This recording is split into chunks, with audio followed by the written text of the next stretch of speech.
마가복음 15장 33절에서 마지막 47절까지입니다.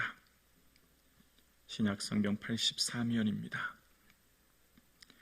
한 목소리로 살아계신 하나님의 말씀을 고백드리겠습니다. 함께요. 제6시가 되매 온 땅에 어둠이 임하여 제9시까지 계속하더니 제9시에 예수께서 크게 소리를 지르시되 엘리 엘리 라마 사박다니 하시니 이를 번역하면 나의 하나님이여 어찌하여 나를 버리셨나이까 하는 뜻이라. 곁에 섰던 자 중에 어떤 이들이 듣고 이르되 보라 엘리야를 부른다 하고 한 사람이 달려가서 해면에 신 포도주를 적시어 갈대에 꿰어 마시게 하고 이르되 가만두라 엘리야가 와서 그를 내려주나 보자 하더라. 예수께서 큰 소리를 지르시고 숨지시니라. 이에 성소 휘장이 위로부터 아래까지 찢어져 둘이 되니라. 예수를 향하여 섰던 백부장이 그렇게 숨지심을 보고 이르되 이 사람은 진실로 하나님의 아들이었도다 하더라. 멀리서 바라보는 여자들도 있었는데 그 중에 막달라 마리아와 또 작은 야고보와 요새의 어머니 마리아와 또 살로메가 있었으니 이들은 예수께서 갈릴리에 계실 때에 따르며 섬기던 자들이요 또 이외에 예수와 함께 예루살렘에서 온 여자들이 많이 있었더라. 이날은 준비일 곧 안식일 전날이므로 저물 때에 아리마대 사람 요셉이 와서 당돌이 빌라도에게 들어가 예수의 시체를 달라 하니 이 사람은 존경받는 공회원이요 하나님의 나라를 기다리는 자라. 빌라도는 예수께서 벌써 죽었을까 하고 이상히 여겨 백부장을 불러 죽은 지 오래냐 묻고 백부장이 알아본 후에 요셉에게 시체를 내주니라. 요셉이 세마포를 사서 예수를 내려다가 그곳으로 싸서 바위 속 판 무덤에 넣어두고 돌을 굴려 무덤 문에 놓음에 막달라 마리아와 요셉 어머니 마리아가 예수 둔 곳을 보더라. 아멘. 예수 그리스도를 더욱 바라보고 깊이 생각하는 이 하루 되기를 주님의 이름으로 축복합니다. 아멘. 여러분 이런 생각해 본 적 없으십니까? 왜 인생은 내 이렇게 고난이 많은가라는 생각입니다. 왜 내 삶에는 내 가족에게는 이런 질병이 있어야 하는가? 나는 왜 경제적으로 이렇게 어려움을 당하며 살아야 하는가? 왜 내 기도는 이렇게 더디 응답되는가라고 하는 수많은 문제로 인하여 고민이 들 때가 있지는 않으십니까? 하나님은 전능하시고 창조주이십니다. 그분이 우리의 아버지고 우리는 그분의 자녀입니다. 우리를 사랑하신다면서요. 그럼 항상 좋은 일만 있어야 되지 않겠습니까? 우리의 인생이 100% 완전 무결한 행복한 인생이 되어야 되지 않겠습니까? 기도하는 것마다 100% 응답되고 우리의 자녀들은 늘 형통하고 즐거운 일만 있어야 되지 않겠냐고요. 오늘 본문의 예수님은 어떤 분입니까? 이는 내 사랑하는 아들이요 내 기뻐하는 자라고 하셨어요. 하나님께서 당신의 아들이라고 기뻐하는 자라고 하셨으면 예수님이 기도하는 것마다 100% 응답되어야 되고요. 예수님의 모든 마음의 소원마다 100% 성취되고 예수님은 이 세상에 고통이 전혀 없으셔야 합니다. 고통이 1도 없으셔야 돼요. 눈물 흘리는 것 하나도 없어야 돼요. 왜죠? 하나님이 전능하시고 그분의 아들이 예수님이니까요. 예수님의 인생 가운데는 늘 기쁘고 즐겁고 행복한 일만 있어야 되지 않겠습니까? 왜냐하면 천지를 창조하신 창조주 하나님의 아들이요 그 아들은 하나님께서 내 사랑하는 아들, 내 기뻐하는 자라 하셨으니까요. 세상 누구보다 귀하고 세상 어떤 것보다 존귀한 당신의 아들이니까 당신의 아들 예수 그리스도는 이 땅에서 고통이 1도 없으셔야 됩니다. 그런데 실제 예수님의 공생애의 삶을 보면 어떻습니까? 예수님은 이 세상에 사실 때 즐거움만 있으셨나요? 늘 웃으셨나요? 아니요. 예수님은 이 땅에 계실 때 눈물을 흘리셨다고 말씀합니다. 예수님은 사람들에게 고맙습니다, 감사합니다라는 말만 들으셔야 되잖아요. 그런데 예수님 어떻습니까? 친족들이 예수님을 향해 미쳤다고 소리칩니다. 예수님은 사람들에게 늘 귀중히 여기심만 소중히 여기고 귀히 여기심을 받으셔야 되지 않습니까? 그런데 예수님은 사람들이 산 낭떠러지에 끌고 가서 밀쳐 넘어뜨려 죽이고자 합니다. 예수님은 하나님의 아들이시니 당연히 이 땅에 멋진 집 한 채 있어야 되지 않겠습니까? 그런데 예수님은 이 땅에 계실 동안 머리둘 곳 하나 없으셨습니다. 늘 항상 맛있는 음식 먹고 편안하게 사셔야 되지 않겠습니까? 그런데 예수님 이 땅에 계실 때 식사할 겨를도 없이 줄이고 사역하셨습니다. 예수님의 삶의 마지막은 그래도 반전이 있어서 늘 행복하고 좋은 일이 있으셔야 되지 않겠습니까? 그런데 예수님의 가장 사랑하는 제자가 예수님을 팔아버립니다. 그 마음의 상처가 또한 얼마나 컸겠습니까? 예수님의 삶의 마지막 고통은 무엇일까요? 하나님께 간절히 기도했는데 기도가 거절되는 거예요.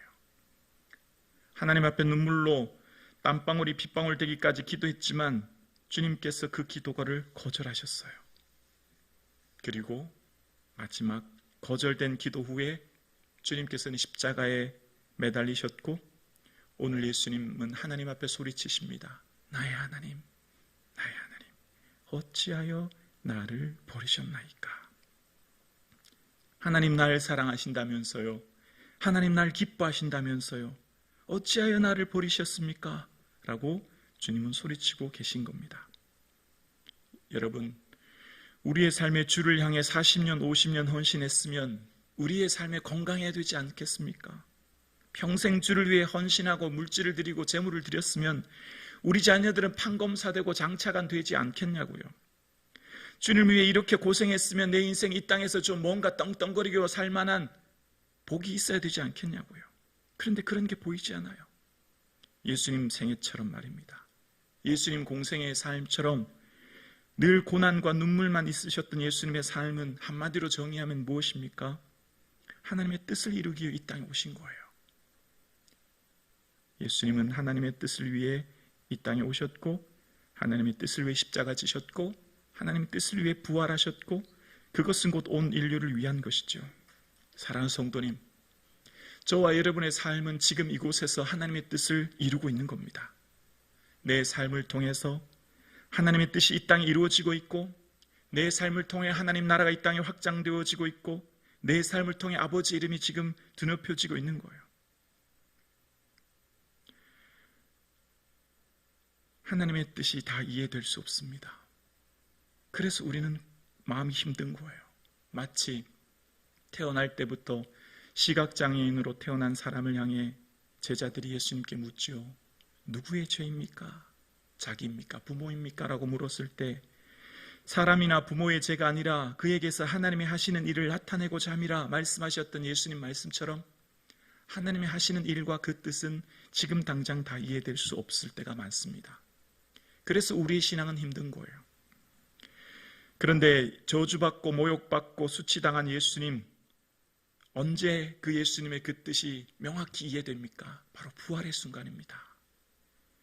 바로 부활이 되어서야 비로소 예수님이 왜 이 땅에 오셨고 왜 고난받으셨고 왜 수치를 당하셨는지 깨닫게 된 거죠.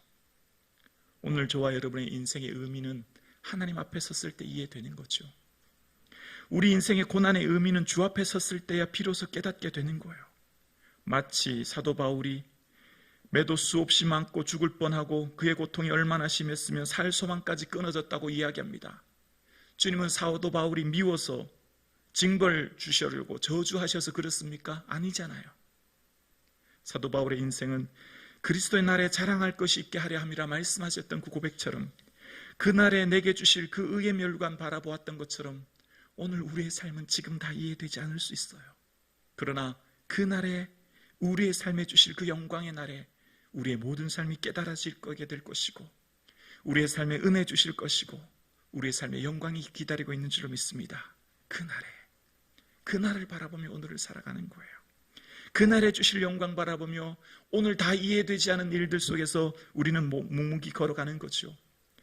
예수님께서 십자가에 못 박히시사 온 땅에 어둠이 임했고 예수님 숨지시자 성소의 휘장이 찢어졌습니다.